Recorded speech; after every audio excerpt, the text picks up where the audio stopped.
I was really looking forward to talk to you because I'm in the middle of starting my own business, and you started such an amazing business here, building Devï is how you pronounce it, right? Yeah, Devï. Well, you can pronounce it how you want, but I say Devï, yes. Okay.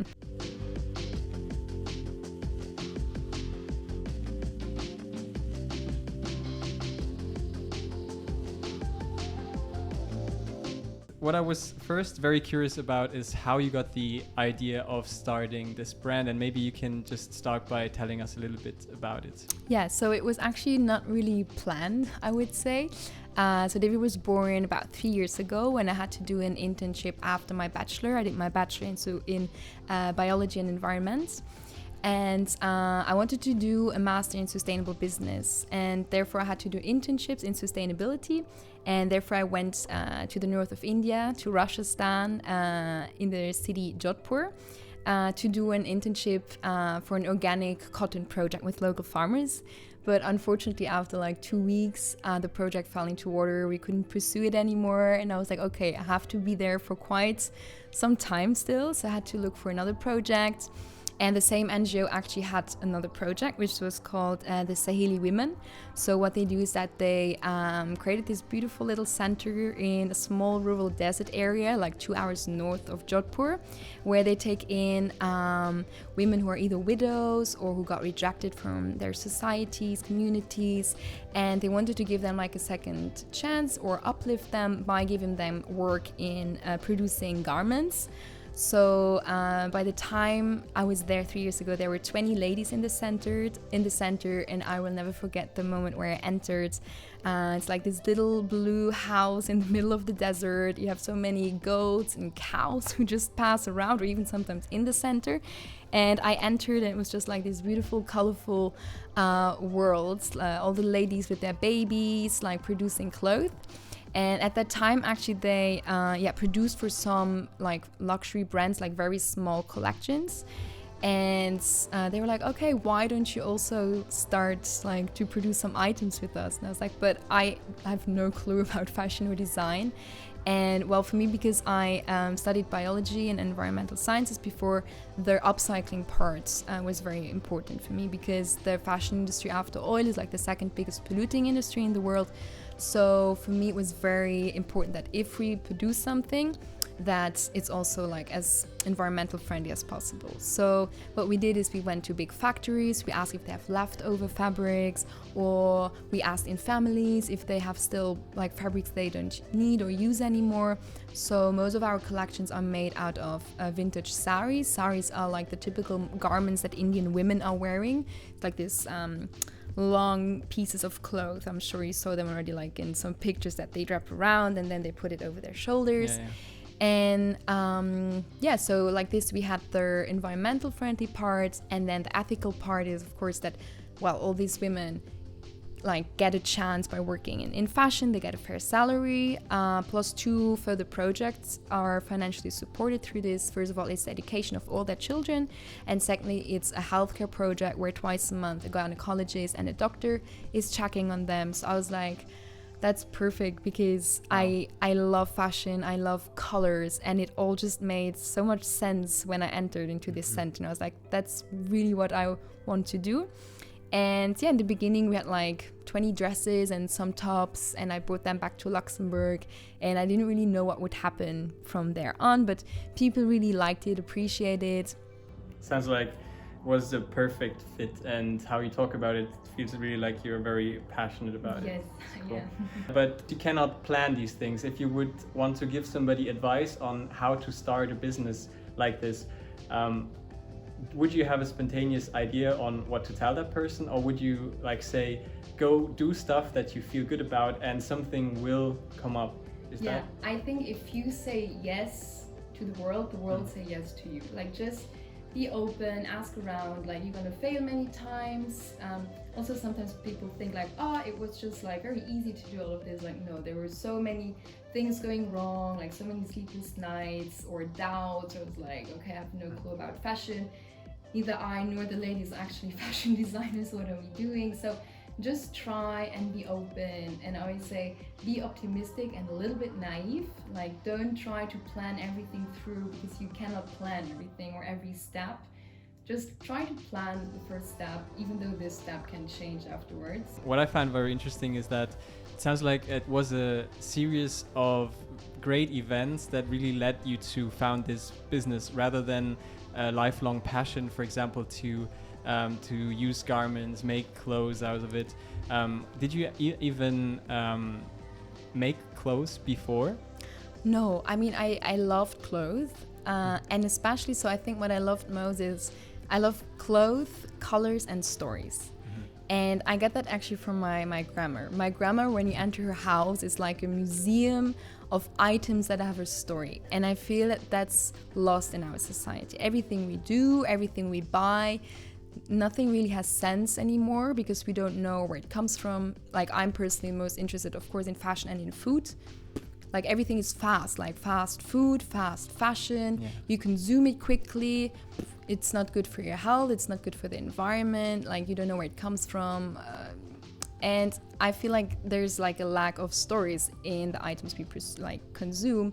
And that's something I was always interested in. So I always wanted to buy items or have items that have a story. And I felt that, yeah, that's something I could like find again in my own products, because it was the most important for me that they have a story. So I'm like, if I can't like tell a story of at least 10 minutes about an item, I don't want to produce it, or I don't want to buy it. So yeah, it was not really the fashion part, but more like the story, value, or meaning behind something that motivated me to do this. That's great. It really feels like that. It really feels sitting here among these pieces, that all of them are really special in some way or another. But what I don't understand is how can you build a fashion brand without knowing how to make clothes in the beginning? There was surely a lot of things that you needed to learn very quickly. Well, I think mostly, so I mean, it's not, when I talk about Devï or us, I always say us, and then people are like, who is behind you? Like, it's just you? Like, no, it's me and the producers, the people we produce with. So everything we do, everything we design, we always discuss it together. So of course, none of us were designers in the beginning, so it was difficult. But we have an amazing master G, a master tailor with us, who's giving workshops to the ladies, and he's the one who knows like about fashion. But it was in the beginning a bit difficult, because the easiest is for them always to have very simple cuts. So if you look around, like, all our items are very, very easy. It's all like wrap top, wrap dress, kimono.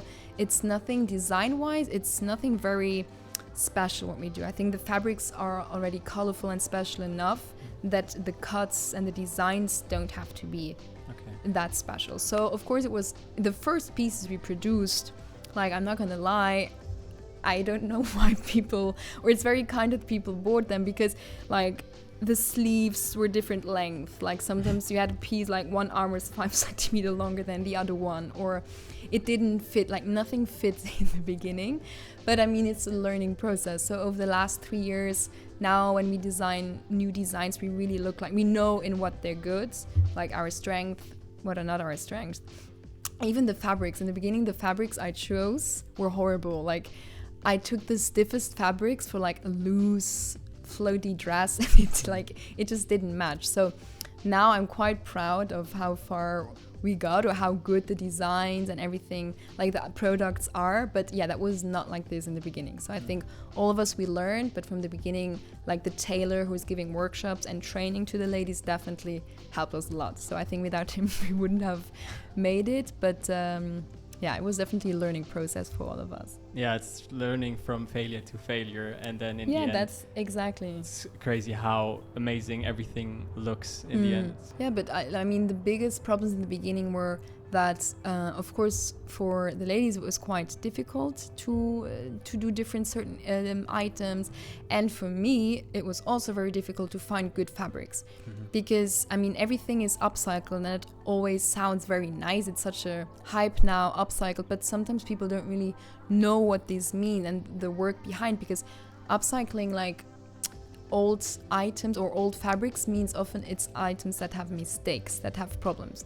So the first items we produced, like they arrived and they had stains or they had holes, and I was like, that's upcycling. You want to reuse rejected or old fabrics, but often they have a mistake or they're old. So there I learned as well a lot to really try to source the best quality second-hand or vintage fabrics that we could upcycle. But yeah, the first pieces, like I'm not going to show them. We're not proud of them, but I mean it was a long process to get to the quality that we have now. It sounds really hard to scale.